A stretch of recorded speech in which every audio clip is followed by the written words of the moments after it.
గరుడగమన తవ చరణ కమలమిహ.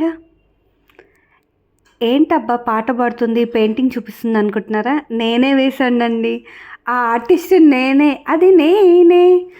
సో ఎలా వేశాను ఏంటి అనేది కంప్లీట్ ఈ వీడియో చూసి ఎంజాయ్ చేయండి. మీరు కూడా ట్రై చేయండి, అందుకోసమనే వీడియో తీశాను. So hello everyone, welcome back to house of Sab Kuch. నేను క్యాన్వాస్ బోర్డ్ కోసం చాలా సర్చ్ చేసేసి అమెజాన్లో ఒకటి ఆర్డర్ పెట్టాను. ఫస్ట్ చూసారు కదా అది. సో అది డ్యామేజ్ వచ్చింది, రిటర్న్ చేసేసి మియాపూర్లో ఉన్న శ్రద్ధ ఎక్స్టెన్షన్కి వెళ్ళాను. సో ఈ క్యాన్వాస్ బోర్డ్ అక్కడ తీసుకున్నాను. సైజ్ వచ్చి 12x24 అనమాట. సో ఈ ప్రింట్అవుట్ మనకి సేమ్ సైజులో మనం హ్యాండ్తో కూడా వేసుకోవచ్చు. మీకు వస్తే ఇదిగోండి, నేను హ్యాండ్తో ఇలా వేశాను ఫస్ట్ ట్రయల్. ఇంకా ట్రై చేద్దాము అన్న టైంకి మా పిన్ని ఉంది, సో విషువాల మేనత్త, వాళ్ళ హెల్ప్ తీసుకొని, ఆ పిన్ని హెల్ప్ తీసుకొని ఇలా ట్రేస్ చేసుకోబెట్ట బాగుంది అని చెప్పిందనమాట పిన్ని. సో అందుకోసమని, అండ్ మోర్ ఓవర్ ఇది ఒక్కటే అనే కాదు, ఏ బోర్డ్ తీసుకోవాలి, ఏ స్కెచెస్ తీసుకోవాలి, ఏ కలర్ తీసుకోవాలి, అన్నీ పిన్ని హెల్ప్ తీసుకొని చేశాను. అండ్ ఈ ప్రింట్అవుట్ వచ్చేసరికి నేను ఇలా ప్రింట్ కావాలి అంటే మా చెల్లి ప్లస్ మా మరిది గారు కష్టపడి KPHB and JNTU and Chandanagar ఇవన్నీ తిరిగి ఈ ప్రింట్అవుట్ తీసుకొని వచ్చారు మనకి. జిరాక్స్ తీసుకొచ్చాక నేను దీనికి కార్బన్ పేపర్ దొరుకుతుంది కదా, చిన్న కార్బన్ పేపర్ తీసుకొని ఫస్ట్ దాని మీద ప్లాస్టర్ వేసి దాన్ని ఒక ప్లేస్కి సెట్ చేసుకున్నాను. ఎంత సెట్ చేసుకున్నా కార్బన్ పేపర్ మూవ్ చేయడం వల్ల కొంచెం అటు ఇటుగా వస్తుందన్నమాట.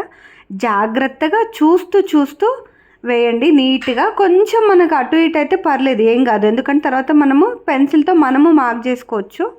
సో ఇలా నీట్గా స్లోగా, అండ్ మోర్ ఓవర్ వేసేటప్పుడు హ్యాండ్కి బ్యాంగిల్స్ ఉండొద్దు. ఇది కూడా మా పిన్ని సజెస్ట్ చేసింది, ఎందుకంటే ఆ బ్యాంగిల్స్ ఒత్తుకోవడం వల్ల కార్బన్ పేపర్కున్న బ్లూ కలర్ అంతా క్యాన్వాస్ బోర్డ్కి అంటుతుందన్నమాట. సో ఎక్కడ మీరు ప్రెస్ చేసినా సరే క్యాన్వాస్ బోర్డ్ మీద మాత్రము కార్బన్ పేపర్ పెట్టినప్పుడు కుదిరినంత వరకు, ఎంత ప్రాపర్గా కుదిరితే అంత ప్రాపర్గా దాన్ని ట్రేస్ తీసుకోవడానికి ట్రై చేయండి. సో నా టోటల్గా ట్రేస్ చేయడం కంప్లీట్ అయిపోయింది. ఇవి sketches, colours and that liquid. ఈ లిక్విడ్ ఏమో మనం మిక్స్ చేసుకొని కొంచెము గట్టిగా ఉన్న పెయింట్ని కొంచెం లూజ్ లిక్విడ్లా చేసుకోవడానికి ఆ లిక్విడ్ యూజ్ అవుతుంది. అది ఓపెన్ చేయడానికి చాలా కష్టపడ్డా. ప్రెస్ ఇట్ అండ్ ట్విస్ట్ చేస్తే ఈజీగా ఓపెన్ అవుతుంది అనమాట. సో నేను ఏ పెయింటింగ్ తీసుకొని, అంటే తెలుస్తుంది కదా, ఇది చూసాక నాకు ఎప్పటి నుంచో ఇది నేనే వేయాలి, ఖచ్చితంగా నేనే వేయాలి, ఎవరితో వేయించుకోవద్దు. ఇప్పుడు బయట దొరుకుతుందండి 20,000 30,000 అలా ఛార్జ్ చేస్తున్నారు, ఇంకెక్కువ కూడా ఉన్నాయన్నమాట. బట్ మనకు వస్తున్నప్పుడు మనం ఎందుకు ట్రై చేయొద్దు అనే దానికోసమని చూశాను. సో ఎంతో ఆలోచిస్తే లాస్ట్కి ఫైనల్గా అయితే ధైర్యం చేసి ముందుకు వచ్చాను. అవుట్పుట్ చూసాక మాత్రము చాలా అంటే చాలా సాటిస్ఫై అయ్యానమాట. సో స్లోగా కంప్లీట్గా ఇమేజ్లో ఉన్నట్టు నేను వేయలేదు, కొన్ని కలర్ కాంబినేషన్స్ మార్చుకున్నాను. కానీ రిమైనింగ్ అయితే దాంట్లో ఎలా ఉందో అలా వేయడానికి ట్రై చేశాను. కలర్స్ కొన్ని మాత్రమే చేంజ్ చేసేసాను. సో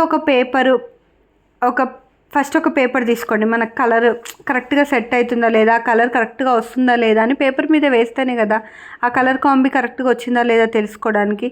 అండ్ మోర్ ఓవర్ ఇంకొకటి, పెయింట్ కూడా ప్లేట్లో కానీ మనం ఏదైనా బోర్డులో వేసుకునేటప్పుడు కొంచెమే వేసుకోండి. నేను చాలా పెయింట్ వేస్ట్ చేశాను, ఎందుకంటే నాకు తెలియదు కదా ఎంత యూజ్ అవుతుంది ఏంటి అనేది. ఎక్కడ మళ్ళీ బై మిస్టేక్ కలర్ మిక్సింగ్లో తేడా అయినప్పుడు నెక్స్ట్ టైం కలిపితే కరెక్ట్ రాదేమో అని ఒక టెన్షన్ తోటి నేను కొంచెం ఎక్కువ తీసుకున్నాను. సో ఆ మిస్టేక్ మీరు స్టార్టింగ్లో చేసేటప్పుడు చేయకండి. నాకు ఆల్మోస్ట్ ఈ పెయింటింగ్ వచ్చేసరికి 1 వీక్ పట్టింది. సో హోప్ మీ అందరికీ కూడా ఈ పెయింటింగ్ నచ్చిందని అనుకుంటున్నాను. ఇంత కష్టపడ్డందుకు ప్లీజ్ లైక్ చేయండి, షేర్ కూడా చేయండి, సబ్స్క్రైబ్ చేయడం మాత్రం మర్చిపోకండి. Thank you. ఇదే ఒరిజినల్ పెయింటింగ్.